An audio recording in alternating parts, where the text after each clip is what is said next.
नमस्कार, मैं अहमदाबाद से सुंदरलाल सोनी स्वर्ण जागृति का संपादक बोल रहा हूँ। मुंबई की कुछ जागरूक महिलाओं ने मिलकर फेसबुक पर एक पेज क्रिएट किया है और जिसका नाम रखा गया है सोनी एम्पायर। ये एक उत्तम कार्य है। सास बहू का रिश्ता कैसा होना चाहिए और ये जो समस्याएं होती है तो उसका क्या समाधान होना चाहिए।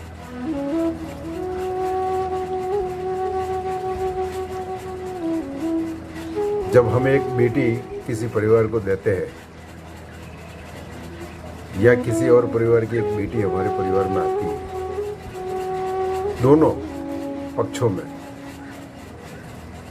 वो एक दूसरे परिवार का नाम रोशन करती है। जो बेटी हमारे परिवार में आती है बहू बनकर, वो हमारे परिवार का नाम रोशन करती है, वो लक्ष्मी है और सदा के लिए यहाँ आती है, सदा के लिए अपना परिवार छोड़ करके आती है। और जो बेटी हम किसी परिवार को देते हैं या वो अपना ससुराल में जाती है तो वो भी यहाँ से छोड़ करके 25 साल तक जिसने अपने मैके में रहकर या अपने माता पिता के साथ रह कर के अपनी ज़िंदगी बिताई है, अब उसे छोड़कर अपने ससुराल जाना है तो वहाँ के माहौल में सेट होने में कुछ समय तो लगेगा।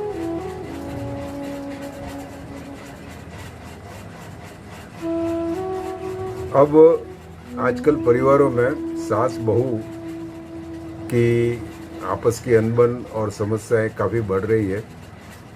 और ऐसा नहीं कि वो पहले भी नहीं थी, पहले भी थी, लेकिन वो बाहर नहीं आती थी। दूसरी बात ये थी कि उस वक्त शिक्षा की जागृति बहुत कम थी। संयुक्त परिवार होते थे, बहुधा संयुक्त परिवार होते थे। लगभग मैं मानता हूँ कि 80% परिवार संयुक्त परिवार होते थे। और उन परिवारों में आई हुई बहू, तो वहाँ पर अगर कोई समस्याएं होती है तो कोई ना कोई उस बहू के साथ खड़ा हो जाता था, उसे समझाता था, प्रेम से समझाता था और धीरे धीरे समस्याओं का समाधान होता था और बहू भी धीरे धीरे सेट हो जाती थी। उस माहौल में वो वापस बराबर सेट हो जाती थी। आज ज़माना बदल चुका है, ज़माने ने करवट ली है। आज पहले जैसा माहौल नहीं रहा। संयुक्त परिवार अब भूतकाल की बात रह रहे हैं। धीरे धीरे सब खत्म हो जाएगा। बहुत कम संयुक्त परिवार रहेंगे। मुश्किल से आज की तिथि में भी 5% ही शायद संयुक्त परिवार हो तो हो, नहीं तो नहीं है।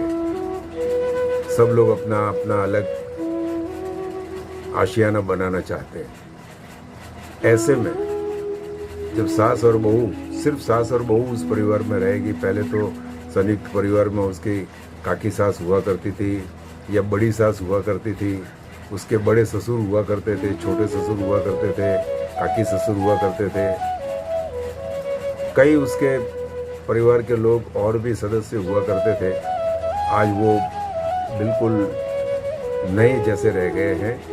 सिर्फ सास बहू होती है, परिवार भी छोटा होता है, एक आध दो ही बच्चे होते हैं। ऐसे में जब एक समस्या खड़ी होती है तो समस्या का समाधान लाना मुश्किल होता है, होगा ही, क्योंकि और कोई सदस्य नहीं है जो इस समस्या का समाधान लाने में मदद कर सके। अब हमें इन समस्याओं के समाधान के लिए सबसे पहले ये सोचना होगा शुरुआत से ही, जब हम अब ये चाहते हैं कि हमारी बच्ची ससुराल जाती है और उसको हमारे जैसा माहौल मिले, जैसा हमारे घर में लाड़ प्यार से पली है, उसी माहौल में वहाँ पर वो रहे, तो वो लड़की या उसके माता पिता भी तो यही चाहते होंगे कि उसे भी ऐसा ही ससुराल मिले। तो हमारी फर्ज हो जाती है कि हम भी अपनी बहू को अपनी बेटी की तरह समझें, उसे उतना ही प्यार दें जितना अपनी बेटी को देते हैं। उसे बहू की तरह ट्रीट न करें बल्कि एक बेटी की तरह ट्रीट करें। उसे बताएं घर का माहौल उससे सिखाएं इस करके रीत रिवाज परंपराएं, लेकिन परंपराएं ऐसी नहीं होनी चाहिए कि वो उसे फॉलो ना कर सके। ज़बरदस्ती उसके ऊपर कोई पुराने रीत रिवाज या परंपराएं लादी नहीं जानी चाहिए। धीरे धीरे वो अपने आप समझेगी। अगर उसे लगेगा कि ये परंपरा है या ये रीत रिवाज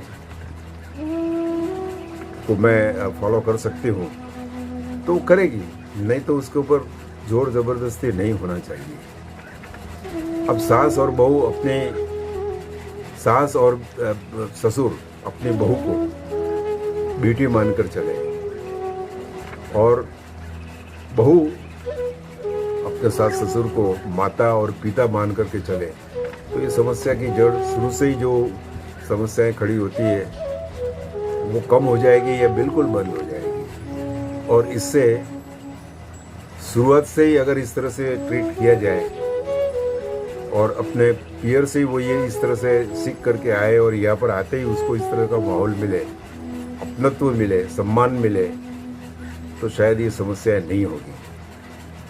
समस्याएं कई तरह की होती है, सैकड़ों समस्याएं होती है और उसका समाधान भी फिर सैकड़ों ही होंगे, लेकिन कई समस्याओं में एक आध समस्या ये होती है या बहुत सी समस्याएं ऐसी ही होती है जहाँ आपस में अनबन होती है तो मतभेद हो जाता है और धीरे धीरे वो बढ़ता जाता है। हम अगर उसको नहीं मिटाएंगे, उसे फिर बहू की तरह रखेंगे, उसे ये कहेंगे कि तुम तो पराये घर की आई हो, तो ये समस्या बढ़ने वाली है।